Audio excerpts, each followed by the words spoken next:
Ronda Rousey and her stardom have been a disaster for MMA. As MMA fans, I think we can all agree that women's MMA is, 99 times out of 100, worse to watch than men's MMA. Female fighters don't hit as hard, aren't as explosive, aren't as technical, and aren't as aggressive as their male counterparts.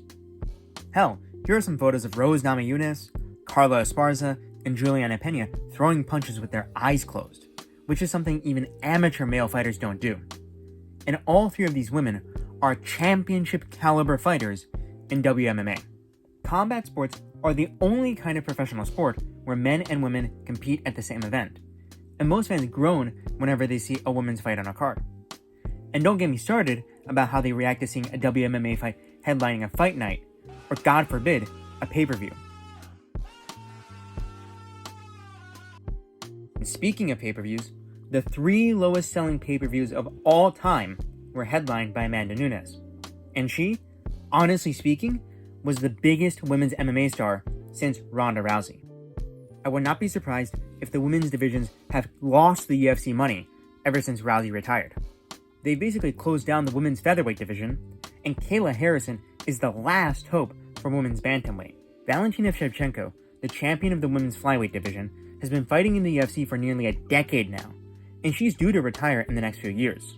The only somewhat exciting division is women's strawweight, but even there, 2 of the fighters who were considered to be the most entertaining, Joanna Jędrzejczyk and Thug Rose, have either retired or left the division after receiving bad advice from her groomer fiancé coach. The question is, how did women's MMA become this bad, to the point where women's fights on a card aren't just seen as not mattering, but are considered to be actively detrimental, being viewed as time to use the toilet and grab a beer, or momentum killers? And more importantly, what can the UFC do to fix this? It is both in their interest and in the fans' interest to fix women's MMA, as the fans' interest in the UFC is what generates revenue. So today, I'll break down why women's MMA is complete garbage in 2025, and how the UFC can help remedy this problem. And before you say, my solution isn't to completely remove women's MMA from the UFC. The genie is out of the bottle, and there's been too much invested into women's MMA at this point. I'm also not going to say something dumb like, oh, let's add an atomweight division because there are so many good atomweights in one championship. If we added atomweight, we'd take away from the talent pool at strawweight. And also, let's be honest, do you actually want more women's MMA? With like 50 extra atomweight women's fighters on the roster that will be used to fill up Apex fight nights. If you want that, go watch Invicta FC or something, because I don't know what to tell you since that's not what most of the MMA fanbase wants. Anyways, let's get started by talking about why women's MMA has gotten as bad as it has, starting with its inception. So, women's MMA was first introduced into the UFC back in November of 2012, when the UFC acquired Strikeforce and signed their women's roster. The first women's fighter signed to the UFC was Ronda Rousey, who was the Strikeforce bantamweight champion, and was promoted to the first UFC women's bantamweight champion. Now here's the thing, guys. I wasn't around for Ronda Rousey's title reign. What I know about the era has been pieced together from MMA On Point top 10 ranking videos and old JRE clips. But I do know that her stardom was second only to that of Conor McGregor, which is evident from how many pay-per-views she was able to sell. Now, from all the articles I'm seeing from back then, I keep seeing this one word used to describe Ronda Rousey, and that is pioneer. Basically, people saw her as the female fighter who was going to bring women's MMA into the mainstream. A feminine badass who, according to Joe Rogan, could beat Floyd Mayweather in a street fight. And bring women's MMA into the mainstream, Ronda did. Until she got slept. Even though Ronda defended the belt 6 times, she was completely exposed by Holly Holm and Amanda Nunes for having negative striking ability. Ronda was never a complete mixed martial artist. She had no hands, no kicks, and no movement. Ronda's MMA arsenal consisted of an osotogari and an armbar. That was it. And when this was revealed to the world, her hype and the hype around women's MMA was severely diminished. And that's the problem with Ronda Rousey and her impact on MMA and the UFC. Coming from the perspective of a guy who got into mixed martial arts after Rousey was long gone, I only see her as someone who generated an unsustainable amount of hype for women's MMA, which, without her, draws pitifully low numbers. That's also why I think it's safe to say that Ronda wasn't just the pioneer of women's MMA, but also its pinnacle. A large amount of Ronda's mystique was also built around this notion that she could beat Floyd Mayweather in a street fight, a delusion which was completely shattered by Holly Holm's shin. Ronda Mania was the beginning and the peak of women in the UFC, and once it was done and over, the numbers fell off a cliff.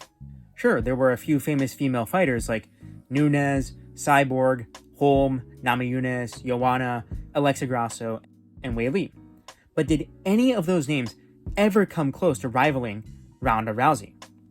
Or even the drawing power of male fighters like Adesanya, Pereira, Hamzat, Islam, and like a dozen other names, because I won't be able to mention them all. And even if we're to go outside the big stars, I'm almost completely certain that most MMA fans know more unranked male fighters like Peyton Talbot, John Silva, Yusuf Zalal, Joel Alvarez, Bobby Green, and Renat Furkhetunov than they do ranked women's fighters. The only reason why non-champions in women's MMA seem to get any attention from the fan base is when they have a big ass or an OnlyFans, which isn't what any of us should be watching the UFC for.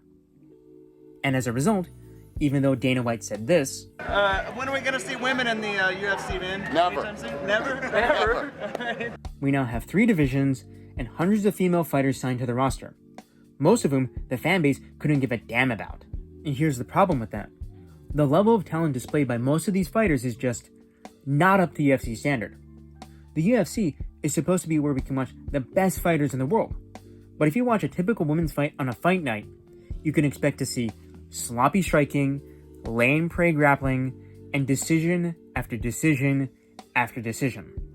A fight like Wei Li versus Joanna is a rare exception, not the norm. Most of the time, we get absolute snoozer fights like Esparza versus Namajunas 2, and Shevchenko versus Grasso 3, or total one-sided dominations like Nunes versus Pena 2 or Nunes versus Aldana. This problem is further exacerbated by how women's MMA fights are much more likely to end in a decision than men's MMA, which also leads to these boring bouts taking up an entire 15 minutes or 25 minutes of review time. Another issue that WMMA suffers from is how the gap in talent between the best female UFC fighters and the average female UFC fighter is far, far greater than the gap between the best male fighters and the average male fighters. This is evident from how long-reigning champions like Nunes and Shevchenko were able to reclaim their belts after losing them, with Shevchenko getting the belt back at the ripe old age of 36. Meanwhile, previously dominant male champions like Adesanya and Usman have gone on losing streaks. And the reason why women's MMA lacks a large talent pool? It's the same reason why you don't see men reading Split or Swallow and Pearl Boy. And yes, as a side note, I'm putting the plot descriptions for these pieces of media on screen because I won't dare read them aloud. But yes, these are indeed pieces of media that women do enjoy consuming. It's because, just like how men don't like reading smut, women just don't like punching people in the face that much. Athletically talented women are far more likely to go into sports like tennis, ballet, or gymnastics instead of combat sports. Similar to how the most athletically talented men taller than 190 centimeters are more likely to play in sports like basketball and football because they have higher pay. Not only is the talent pool for women's MMA tiny, there's also the fact that women in general are just much worse than men at fighting. They're smaller, they have less bone density, they have less muscle mass, they have shorter limbs and longer reaction times, and that is just going to lead to less exciting fights overall. Fallon Fox and Iman Khalif have proven that the best base for women's combat sports is being a man or intersex. So, the problems with women's MMA are as follows. It's already peaked in popularity. With a handful of exceptions, it's less exciting than men's MMA. The talent pool is small. Said small talent pool isn't that talented to begin with. And the gap between the best and the rest is far wider than the male divisions, with the possible exception of men's heavyweight. So, what can we do to fix women's MMA? Well, let's start by addressing the issue of it having already peaked in popularity. First, we need to be completely honest with ourselves that there will never be another Ronda Rousey, or even the female equivalent of an Adesanya or a Pereira when it comes to star power. Instead, if I were the UFC, I would focus on signing female fighters from regions that the UFC still doesn't have a large presence in. A good example of the UFC already doing this is signing Pooja Tomar, a female Indian MMA fighter. She's also the only Indian-born fighter to get a win in the UFC, albeit that decision was a robbery. However, because the bar to entry into the UFC is lower for female fighters due to the smaller talent pool, it would be easier for these women to get into the UFC and represent these countries with emerging MMA markets. By signing women's fighters from less represented markets, the UFC will be able to rely on the support of said markets, who will be happy simply being represented by someone to generate interest. Instead of trying to build a superstar with global appeal, just cater to these smaller emerging MMA fan bases. So instead of signing Brazilian lesbian buzzcut WMMA prospect number 14, give the contract to a woman from a smaller market, even if said woman isn't as good.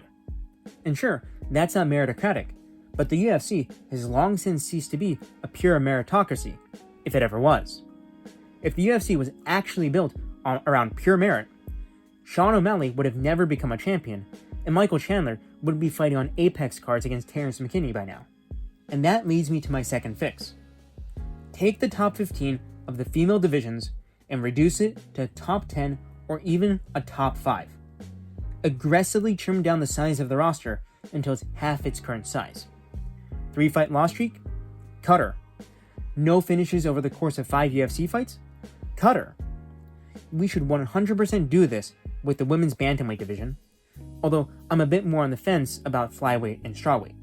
Basically, what I'm getting at is, get rid of the top 15, and then reduce the size of every single division to 20 fighters in total. This will lead to fewer women's MMA bouts, but also to bouts that are of higher quality.